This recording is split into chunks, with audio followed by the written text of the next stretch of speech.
Hi, I'm Milas. They called me a burden as I lay torn open in that hospital bed, my blood still on their hands, whispering to the doctor to take what was left of me for my brother. They didn't know I was awake, hearing every word. But what's worse than fighting for your life alone? Knowing your family wants you dead and they almost got what they wanted. Would you have stayed silent? Or would you have done what I did next? Before we dive in, tell me, where are you listening from right now? Drop a comment. I read every single one. I was tracing the silver chain of my grandmother's bracelet, the metal cool under my thumb, as rain smacked against the windshield like a constant, anxious drum. My brother Lior's voice was buzzing beside me, something about an internship, how Mom thought it would straighten him out. I kept nodding, even if I wasn't really there, my mind drifting to the smell of the wet pavement, to the fact that I still needed to finish my final essay for medical ethics. That bracelet had always been a small promise, something to hold on to when the world around me spun too fast. My grandmother used to say it would protect me, that it was a reminder to keep breathing even when people tried to steal your air. I remember her hand, fragile and warm, closing my fingers around it the day she died. I clung to that memory as I glanced at Lior, who was laughing at some text on his phone. It all happened so quickly. The flash of red light, the blur of a speeding truck, the jolt that rattled through my bones when Lior swerved hard, tires shrieking in protest. The sound of metal screaming, glass exploding, the sharp scent of gasoline cutting through the rain. The world didn't slow down, it just stopped, and in that single breath, everything went black. When I came back to myself, the world was buzzing with a sterile hum, the fluorescent lights overhead flickering in a cold rhythm that matched the beeping near my head. I couldn't move. The sheets felt heavy, my body felt heavier, pain cutting up from my side in jagged, white-hot lines. I tried to swallow, but my mouth was dry, my lips cracked. My voice didn't work, only a small, guttural noise that escaped and surprised me with how broken it sounded. A nurse noticed. She glanced at me, her eyes widening just slightly before she composed herself, pressing the call button with quick, efficient fingers. I wanted to ask where I was, where Lior was, but my tongue felt like sand. And all I could do was stare at the ceiling, at the cracked tile, at the dirt in the corner of the light panel, trying to remember how I got here. The door opened and I smelled my parents before I saw them. Vera's sharp perfume, something heavy and sweet that stuck to the air like syrup. Rowan's cologne, clean and cold, a reminder of the way he used to hug me once, long ago before I became invisible to them. They walked in, not rushing, not crying, no soft whispers, no, "Honey, you're okay." Just footsteps, the shuffle of papers, the clear, detached way Mom said, "She's awake," to the doctor standing by my side. She didn't even look at me, didn't touch my hand, didn't check if I was really there. Dad stood behind her, arms crossed, eyes fixed somewhere above my head, like he was already bored of being here. I tried to lift my hand, reaching for them, for anything, but the IV tugged at my skin, and my arm fell back, useless, the weight of their absence heavier than the stitches pulling at my side. The doctor murmured something, a reassuring tone that felt distant, like it was meant for someone else. I heard the words stable, surgery, lost a kidney. My brain struggled to catch up, but my heart already knew. Something had been taken from me, and no one was asking how I felt about it. I turned my head, every inch an agony, searching for the bracelet that wasn't there. They must have taken it off in the ER, or maybe it was gone forever. The emptiness on my wrist felt like a betrayal, a promise broken, leaving me with nothing to hold on to. Then her voice cut through everything, clear, dismissive, like I was a smudge on a window she was tired of cleaning. "She's just a burden anyway." The words didn't echo. They embedded themselves, sinking in deeper than any scalpel, finding a home in the spaces where love should have lived. I lay there, staring at the ceiling, the beeping of the monitor too loud, too steady. I couldn't cry. I didn't have the strength. But somewhere inside me, a quiet promise formed, stronger than the bracelet, stronger than the fear trying to crush me. If I survive this, I won't be their burden ever again. That thought whispered through my mind as I lay in that hospital bed, days after the crash, staring at the ceiling tiles above me. Counting them was the only way to keep myself from drowning in the pain that came every time I moved, every time I tried to take a deep breath. Each inhale felt like glass scraping against my ribs, but I kept breathing because I had to. They hadn't come back much since that day I woke up. A nurse would peek in, adjust something on the IV, and leave again, leaving me alone with the steady beep of the monitor that reminded me I was still here, even if it felt like I shouldn't be. I would have given anything to roll over, to turn my back on the door, but my body didn't listen to me. So I lay there, blinking at the shadows from the hallway lights crawling across the thin blanket, the cold air biting at my face. It was late, the kind of late where the world outside the hospital felt like it belonged to someone else. The hallway had quieted, the soft voices of the nurses replaced by the hum of machines and the distant squeak of a rolling cart. My eyes were closed, but sleep didn't come.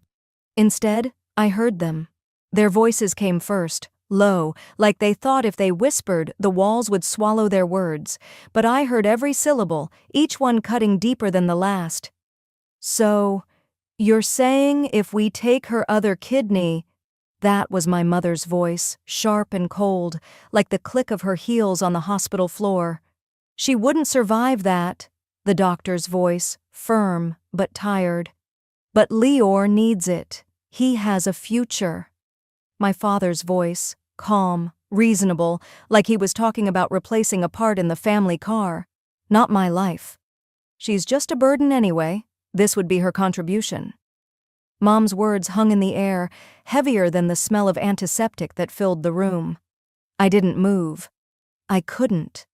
My body froze, my breath caught, but the tears came, soaking into the pillow, silent so they wouldn't know I was awake, that I was hearing every single word. My chest felt like it was caving in, but I kept quiet, swallowing the scream building in the back of my throat. They would let me die for him, for Lior, who barely visited, who had everything handed to him, who didn't have to fight for a single breath in this world. That night, I learned what it meant to be alone in a way I hadn't understood before. I had known they loved him more, that he was the golden child, the boy with the future, the boy worth every sacrifice. But I never thought they would take that final step, that they would stand outside my door and plan to end me to save him.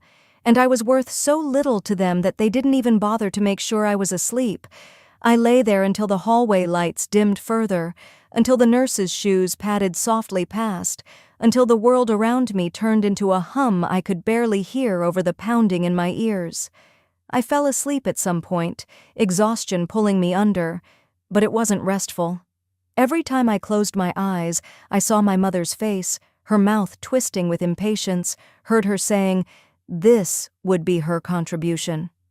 When morning came, the room was bright with the gray light of another rainy day in Tacoma. The door opened, and I turned my head, hoping for anyone else, a nurse, the doctor, but it was her.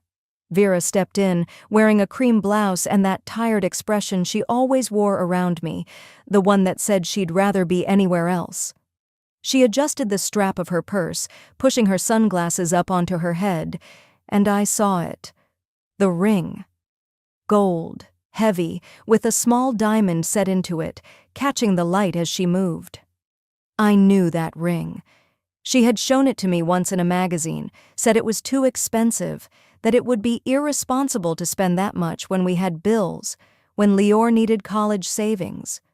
But here it was, on her hand, glinting like a quiet confession she didn't care if I heard. I knew then what paid for that ring, the insurance money from the accident, from me, from the body that was still healing, still hurting, still fighting to breathe. It was like being punched, but there was no air left to lose. She noticed me looking, but she didn't hide it. She just looked at me, her lips tightening like she was about to say something, but then she turned away, checking her phone instead. She didn't stay long. She never did. She muttered something about checking in with the doctor, about needing to see how Lior was doing, and she was gone, leaving the faint scent of her perfume in the room, sweet and suffocating. I turned my face to the wall, pulling the thin blanket up to my chin, holding it like it was the only thing tethering me to the world. My chest burned, but I didn't cry again. I let the silence wrap around me, let it press against my ears until all I could hear was my heartbeat, reminding me that I was still here.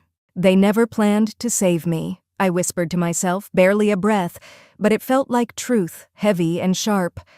I was never theirs to love. That was the day I decided they would never have another piece of me. Whatever they wanted, whatever they expected, I would never give it to them. They could take the insurance money, the sympathy of neighbors, the comfort of telling themselves they did what they had to do for Lior. But they would not take the rest of me. Not my spirit. Not my future. As the rain tapped softly against the window, I let my eyes close, the words echoing in my mind, stronger than the pain, stronger than the fear. They will never have another piece of me. I stared out the window as the rain pressed against the glass, fine lines of water tracing paths I could almost memorize if I let myself watch long enough. The promise I made to myself hadn't faded. It became the quiet engine that kept me going while I lay in that hospital bed, counting breaths and measuring pain against the weight of betrayal I couldn't shake off. They will never have another piece of me. The hospital felt colder now, or maybe it was just me noticing it for the first time.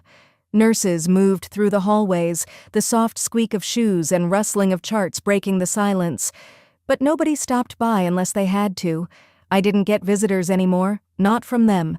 My mother hadn't come back since she flashed that ring, and my father's last words were just reminders that Lior had a future, and I was the footnote to his story.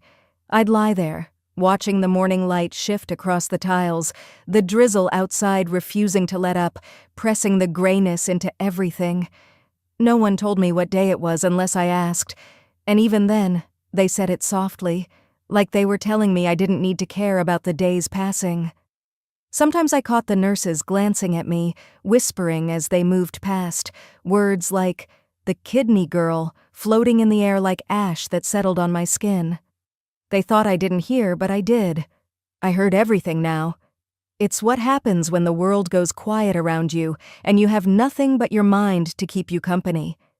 It was late morning when a social worker came in, a polite smile on her lips as she handed me a clipboard with insurance papers to sign. She spoke softly, like she was afraid I'd break if she raised her voice, explaining something about updating records, making sure the paperwork was clean so the hospital could continue billing properly. I nodded, signing where she pointed, my hand trembling from weakness.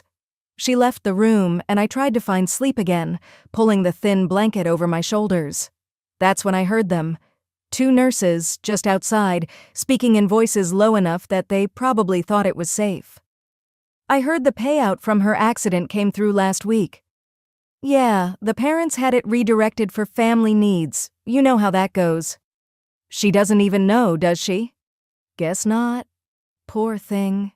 I stopped breathing for a moment, the words digging deeper than the IV in my arm ever could. They'd taken it. Whatever money came from the wreck that nearly killed me, they had taken it, used it for themselves, for him, for Lior, for family needs. Not my needs, not the medication that made the pain bearable, not the therapy I'd need if I ever walked again without a limp. It was theirs now, and I was just the excuse they used to get it. Later that afternoon, a nurse came in to check on me, her steps softer than the others. She was older, with hair pinned back in a careful bun, and eyes that looked like they'd seen too much to judge anyone. She glanced at the monitor, adjusted my IV, and then, as if she felt the heaviness in the room, she sat down beside me. "I'm Isolde Sanders," she said, her voice calm, wrapping around the silence like a blanket. "You've been quiet." I didn't say anything, didn't know what to say. My eyes burned, but I didn't let the tears fall. She saw it anyway, and she reached out, taking my hand in hers, warm and steady. "They may think you're invisible," she said, squeezing my fingers gently. "But you're here. You're alive. Don't let them take that too." It was the first time in weeks that someone looked at me and saw me, not a patient, Not an inconvenience, not a burden, not a future donor. Just me. She left, and the room felt different, softer somehow, even as the rain continued to beat against the window. Her words sank into me, working their way into the spaces where hopelessness used to live. And I thought about all the times I'd chosen silence, all the moments I let myself be the shadow in the room so Lior could shine, so my mother could smile without seeing me, so my father wouldn't have to explain why his daughter didn't fit the perfect mold they wanted. I thought about the times I cleaned up the messes they left behind, stayed up late doing chores while Lior got praised for putting his plate in the sink, the way I swallowed my words because peace was easier than honesty. They had erased me from their future, removed me from the paperwork, the plans, the inheritance. They decided I wasn't worth a place at the table, but I was still here. And that was something they couldn't take. I turned toward the window, watching the rain smear the city into gray streaks, pressing my hand to the cool glass as if I could touch the world waiting on the other side.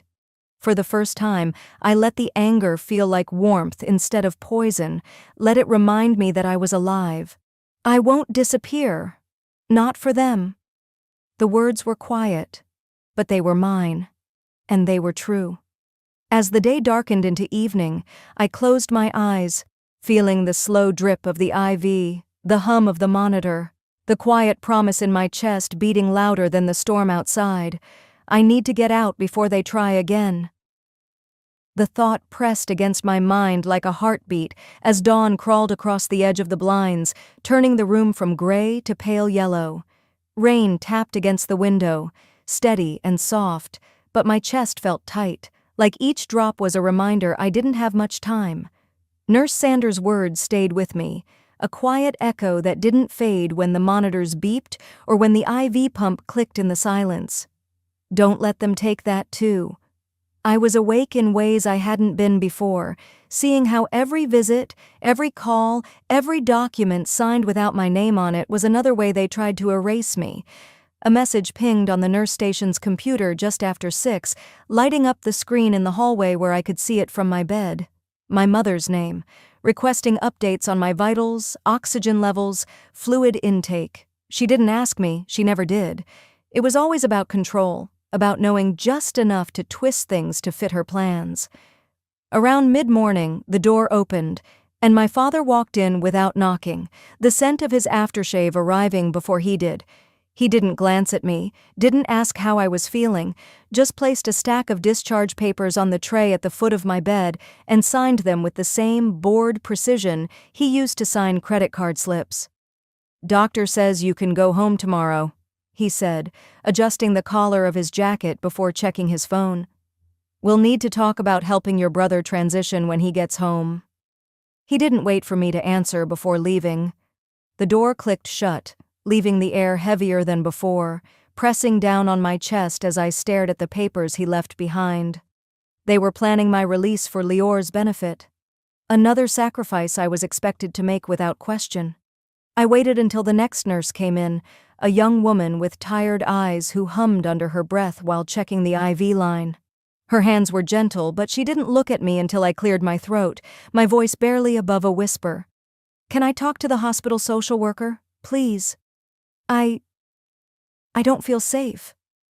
Her eyes met mine, and something passed between us, a flicker of understanding, a promise she wouldn't say out loud.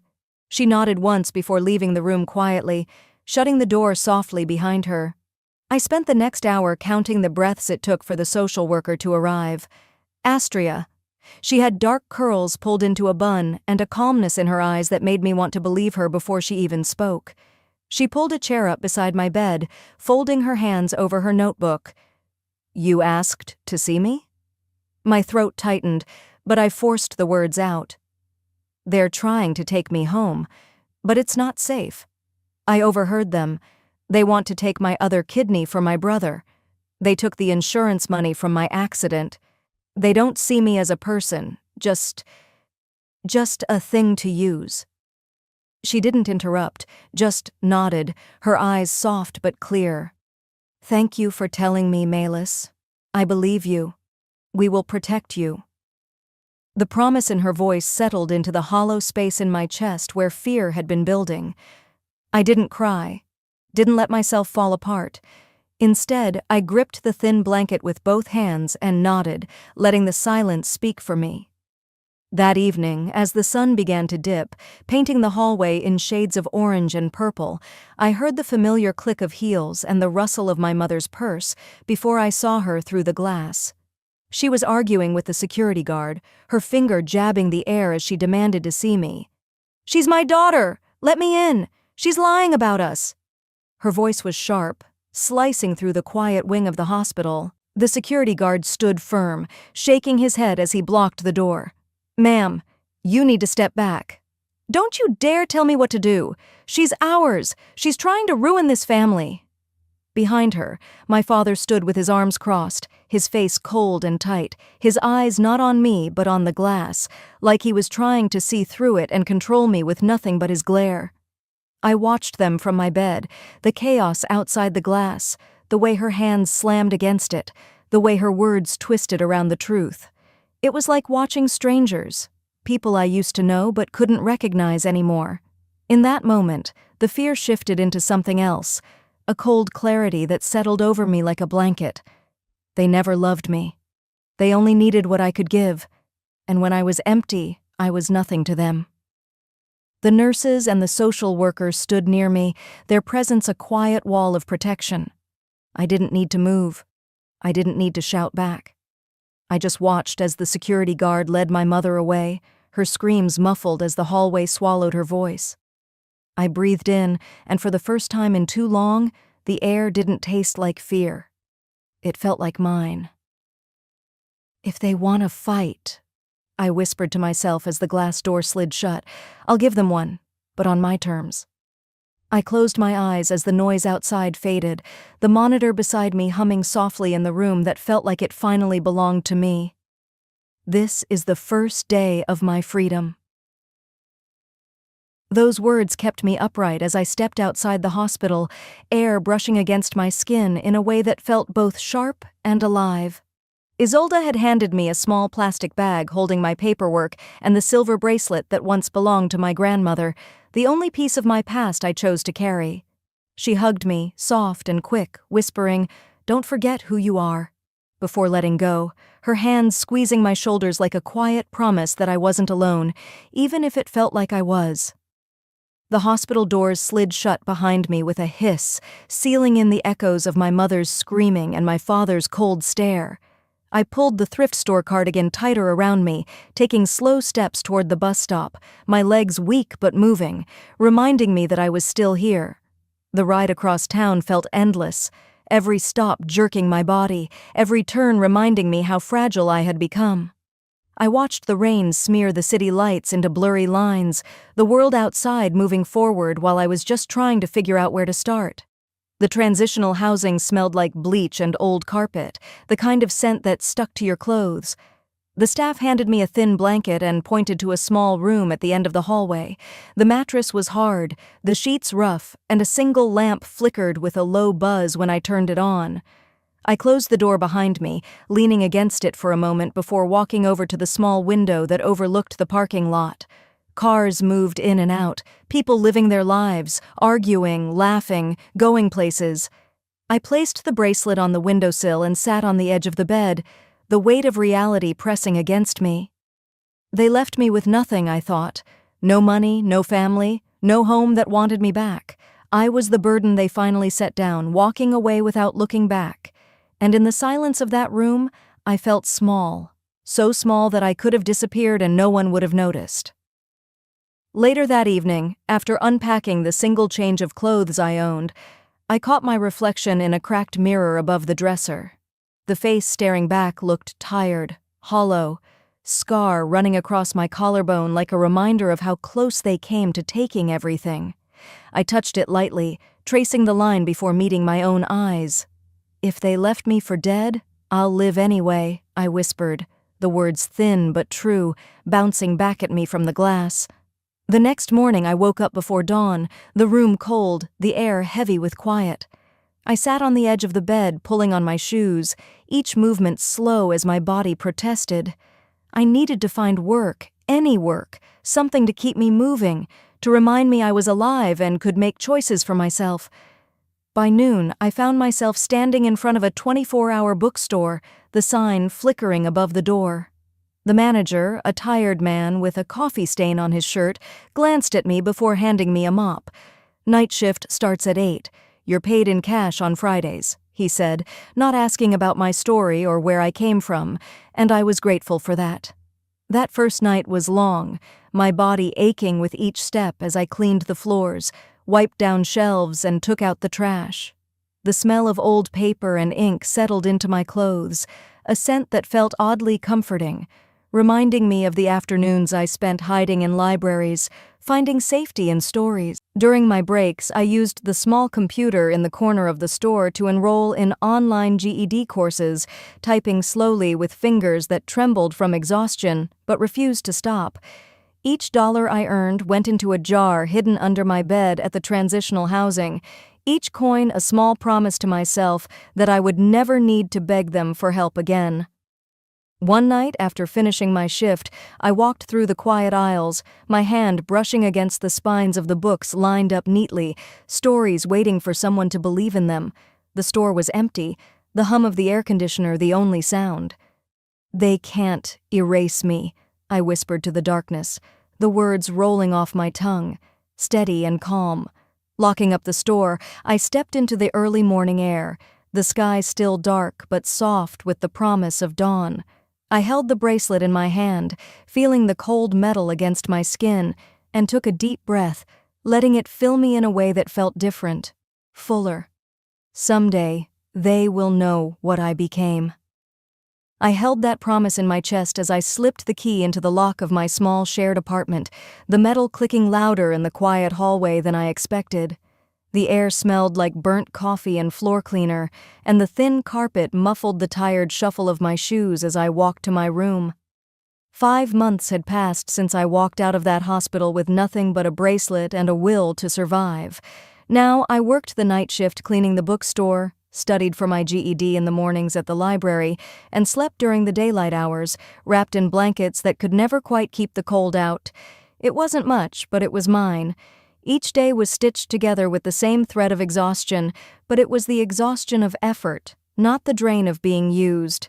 There was a rhythm to these days, a quiet isolation that kept me safe. I avoided calls and ignored blocked numbers that I suspected were them, letting them ring out until the silence returned. The scar on my side would tug when I moved too quickly, reminding me every day of how close they came to taking everything, and of how I had lived anyway. On a damp September morning, after a long shift at the bookstore, I came home to find my small closet falling apart, the cheap rod giving way under the few clothes I had managed to collect. As I pulled hangers off the ground, I noticed an envelope had fallen from a stack of papers stuffed in the corner. My name was written in careful script I recognized instantly, Astria. My breath caught as I sat down on the edge of my bed, the envelope light in my hands, but heavy with the weight of things unsaid. I opened it slowly, finding a small USB drive inside labeled Tacoma General Audio. There was also a folded note that smelled faintly of lavender, like Astria's clothes did when she hugged me goodbye. The library was nearly empty that afternoon, the low hum of the computers blending with the whispers of pages turning and the quiet footsteps of people passing by. I plugged the USB into a borrowed laptop, my fingers trembling as the file loaded. I pressed play. The first voice I heard was my mother's. "So you're saying if we take her other kidney—" The doctor's voice was muffled but clear enough. "She wouldn't survive that." Then my father's voice, calm, cold. "Lior has a future, she doesn't." And then her again with that tone I knew too well. "She's just a burden anyway." The sound of those words filled the small corner of the library where I sat, making the air feel tight around me. I didn't cry out. I didn't gasp. Tears slid down my cheeks in silence as I listened to the evidence of what I had always felt but never fully believed until now. They really meant it. I closed the file and stared at the screen, seeing my reflection in the dark monitor. My eyes were red, but they were clear. I pulled the note from Astria from my pocket and unfolded it, reading her handwriting again. When you're ready to protect yourself, this is yours to use. A. Ready. The word echoed inside me, challenging the fear that still tried to root itself in my bones. I slipped the USB back into my pocket, standing up slowly, my legs shaky from sitting too long. As I walked out of the library into the crisp fall air, the wind catching my hair, I let myself feel something that wasn't fear or exhaustion. I felt defiance. That night, I walked home from the bus stop, the streetlights painting pools of light on the cracked sidewalks. My shoes made soft sounds against the pavement as I passed dark houses, some windows glowing with the blue flicker of televisions, others dark and closed off to the world. I paused under a streetlight near the corner before my building, pulling the USB from my pocket and holding it tightly. My thumb brushed over the label as I looked up at the sky, the stars hidden behind a blanket of clouds that promised rain by morning. They tried to silence me, I whispered, the words carried away by the breeze. I will be the one to speak. The street was quiet, the world holding its breath, and for the first time in a long while, I felt like I wasn't holding mine. It's time they learn I survived. That thought carried me every dawn as I unlocked the glass doors of the office, the scent of fresh coffee and faint printer ink filling the quiet air before the building came alive. I no longer flinched at the sound of doors opening behind me or checked the shadows in the reflection of the windows. I moved through the halls of the company I helped build, calm, deliberate, never rushing, but never yielding either. 3 years had passed since I left the hospital with nothing but a plastic bag and a scar that itched every time I pushed too hard in the gym. 3 years of quiet work, turning that survival into something real, something mine. I started at the bottom, learning systems, absorbing numbers, reading contracts while others were distracted. I rose not because I shouted, but because I saw everything they didn't. And now, at 26, I was co-owner and COO of a healthcare startup that protected the people no one else would. I kept a photo of my grandmother in my top drawer, right next to the USB drive that had changed everything. Sometimes, when the office was dark and I was the last one to leave, I would pull it out, letting the weight of it remind me who I had become and why. That morning, the HR notification pinged on my screen while I was reviewing supply chain reports. A new executive candidate had been pushed for fast-track interviewing by someone's recommendation, and the name in the subject line made my fingers pause on the keyboard. Lior Olin. I let out a slow breath, the room around me blurring for a moment before I blinked the fog away. My brother, the chosen one, the one who always had a future even if it meant mine ended. A small smile pulled at the corner of my mouth as I whispered to the empty office, "You found me." I clicked through to his resume. It was padded with empty titles, short stints at startups that folded, projects left unfinished, and a desperate tone in the final paragraph of his cover letter that practically pleaded for another chance. I pressed the intercom button for HR. "Schedule him for 8 a.m. tomorrow. I'll handle this one personally." That evening, I stayed late, clearing my desk and locking away the files I didn't need him to see. The rain was falling in steady lines against the windows as I stood looking out over the city lights. Tacoma had become my home, not because it was kind to me, but because I built my strength here, one quiet choice at a time. The world outside could take what it wanted, but it couldn't take me again. The next morning, the air was crisp as I stepped into the office early, setting down a second cup of coffee across from my seat in the glass-walled interview room. I pulled out the USB drive and placed it beside my notebook, its presence grounding me as the clock on the wall ticked closer to 8. The door opened, and Lior stepped in, looking older, heavier in the shoulders, his eyes darting around with the same restless energy I remembered from when we were kids. He didn't recognize me at first, his gaze sliding over me as just another executive in a gray blazer. Then I looked up, meeting his eyes, his face drained of color, mouth opening as he stammered, You're alive?" I nodded once, slowly, letting the silence stretch between us until he squirmed in his seat. I picked up the USB drive and turned it in my fingers before sliding it across the table to him. "Yes," I'm alive, and I remember everything you let them do." He didn't reach for it. His hands hovered, trembling before dropping to his lap as he swallowed hard. "Miles, I didn't know they would—" "Save it," I interrupted, my voice even, cold but not cruel. "I don't need excuses." His eyes darted to the door, as if he was ready to run. I need a job, okay? Things haven't been easy." I leaned forward, resting my elbows on the table, my eyes never leaving his. This company was built to protect people who were betrayed by the ones they trusted most. We fight for those who are thrown away, and you, Lior, you're exactly what we protect people from. He opened his mouth to argue, but no words came. His shoulders slumped, and he looked smaller, deflated, like the man in the resume who had already failed too many times. I stood, collecting the USB and slipping it back into my pocket. "You will never work here. You will never work anywhere we can touch, and trust me, I can touch far." He stood slowly, blinking rapidly, and I could see the tears he was trying to hide. For a moment, I saw the boy he had been, the brother I once thought I had, before everything was stripped away by their greed. But I didn't let myself feel pity. I had survived them, and I would not let him back into a space I built on truth and protection. As he reached the door, he turned back, his voice breaking. "Melis, I didn't know." I met his gaze calmly. "But you do now." He hesitated, then turned and left, the glass door closing softly behind him.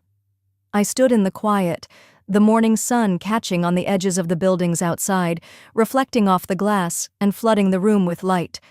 I breathed in deeply, feeling the air fill my lungs, feeling alive, whole, unbroken. This was the freedom I had fought for, and I would not let it go. This is only the beginning. The words were still warm on my lips as I closed the balcony door against the cool night air. The hum of the city below was distant, comforting in its constancy, while the waves of Commencement Bay shimmered under the glow of the moon, a reminder that life moved on whether I was watching or not. I spent the next 2 weeks in a quiet rhythm, rising early to walk along the waterfront before the sun broke fully over the horizon, the bracelet on my wrist a steady weight reminding me of where I came from and how far I had traveled to get here. The office was busy, growth targets to meet, teams to encourage, investors to assure, but each evening I returned to my small apartment overlooking the bay and allowed myself moments of silence, moments that reminded me of the freedom I had fought for. On one of those evenings, I stopped by the mailboxes in the lobby, sorting through advertisements and bills before a plain envelope caught my attention. There was no return address, but the handwriting was unmistakable. I knew that looped R and the way the letters leaned, a tilt that had once signed permission slips, grocery lists, birthday cards I kept long after they should have been discarded. My mother. I stood in the hallway, the fluorescent lights humming above me as I turned the envelope over in my hands, weighing the choice to open it or toss it away. Part of me wanted to shred it right there, to walk back upstairs and leave the past in the cold bin next to the recycling. But curiosity, or perhaps the final need for closure, won. Inside, her words were desperate, slanted across the paper like they were written in haste, or maybe in fear. "We are losing the house. Lior can't find work. We need your help. You're still our daughter." I closed my eyes, pressing the paper against my chest as if the pressure could stop the old ache from rising. They were losing the house. Lior was struggling, and now they remembered I existed, not as a daughter, not as someone to love, but as someone to save them. I placed the letter on the kitchen counter and poured myself a glass of water, each gulp cold and grounding as I reminded myself who I was now. I wasn't the girl who waited for their approval, who bent until she broke trying to be enough. I was the woman who built a life from nothing, who survived when they were ready to let me die. The night was quiet, the clock ticking in steady beats that matched my breathing as I walked to my desk, sat down, and pulled out a single sheet of paper. My pen hovered for a moment before touching the page, my hand steady. I was your daughter when I was unconscious in a hospital bed. You chose your son. Now live with that choice." I read it once, twice, letting each word settle into place before folding the paper and slipping it into an envelope. I sealed it, running my thumb along the seam as if it could wipe away the years of wanting to be theirs. I didn't add a return address. They would know who it was from. The next morning, I dropped the letter into the mailbox on the corner, the metal flap closing with a satisfying finality. As I walked away, the weight I had carried for so long felt lighter, the burden of who I used to be slipping off my shoulders. Back in my apartment, I made a cup of coffee and stepped onto the balcony, the morning air crisp as I pulled my cardigan tighter around me. The bay sparkled in the early light, and I watched the gulls circle and dive, free, unbothered by the world below.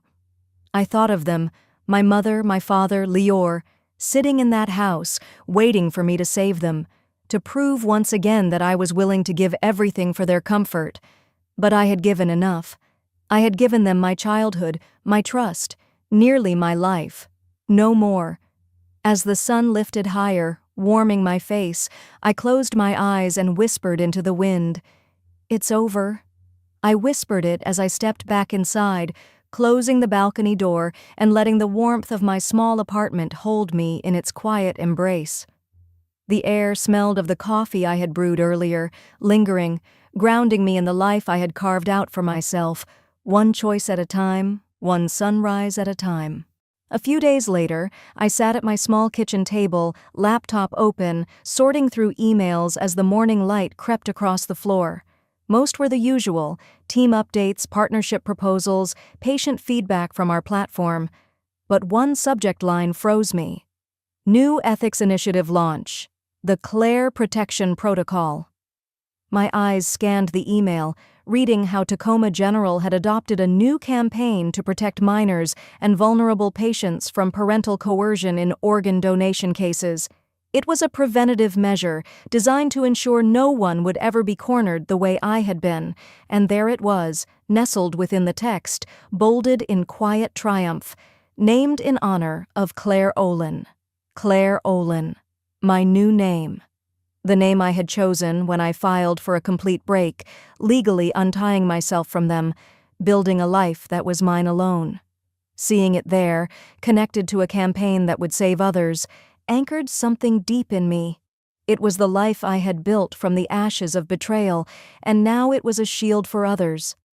I closed the laptop softly, letting the echo of my name on that screen settle around me like a comforting blanket. Rising, I slipped on a sweater and walked down the 2 flights of stairs to the sidewalk, the morning air cool against my skin as I made my way toward Commencement Bay. The dock was empty at this hour, the water gently lapping against the pilings, whispering to me of survival, of days that began again and again. I stood there, the bracelet of my grandmother warm against my wrist, feeling the breeze push back the strands of hair from my face. I kept living, even when they tried to end me. I spoke it softly, letting the words mix with the morning air. I knew there would always be nights when their voices returned, when I would hear them say I was nothing, a burden, disposable. Some wounds never fully close, no matter how much time or distance you put between yourself and the people who caused them. But those wounds no longer controlled me. I sat down on the edge of the dock, letting my legs dangle, shoes tapping lightly against the weathered wood, breathing in the salt and earth of the bay. In my mind, I saw the faces of those who had tried to break me, who had chosen comfort over my life, who had used the word daughter as a leash. I let them pass like clouds. Not for them, for me, because carrying that anger was heavy, and I had carried it long enough. It had fueled me, yes, had pushed me to survive, to build, to fight. But it was not the foundation I wanted for the rest of my life. I wanted to help others, to build dignity where there had been shame, to protect others from what I had endured. I wanted to live freely, not just exist in defiance. Standing, I closed my eyes and let the sun warm my face as it rose higher, lifting the chill from the morning air. I held the bracelet tight, the memory of my grandmother's soft laughter, the way she called me her little flame, returning to me. I chose me, and I will keep choosing me. Turning, I walked back down the dock, each step firm, steady, as if the earth itself was holding me up. The city was waking as I moved through the streets, passing the coffee shop where the barista knew my order, the bookstore where I had once mopped floors, the clinic we had partnered with to expand patient care, my life, my choices. They would never take that from me. Back in my apartment, I set down my keys, poured a glass of water, and stood by the window. The bay glistened in the sunlight, waves catching the light, a promise of new beginnings. I breathed deeply, letting the quiet of the moment sink into my bones. They thought it was the end of my story. It was only the beginning.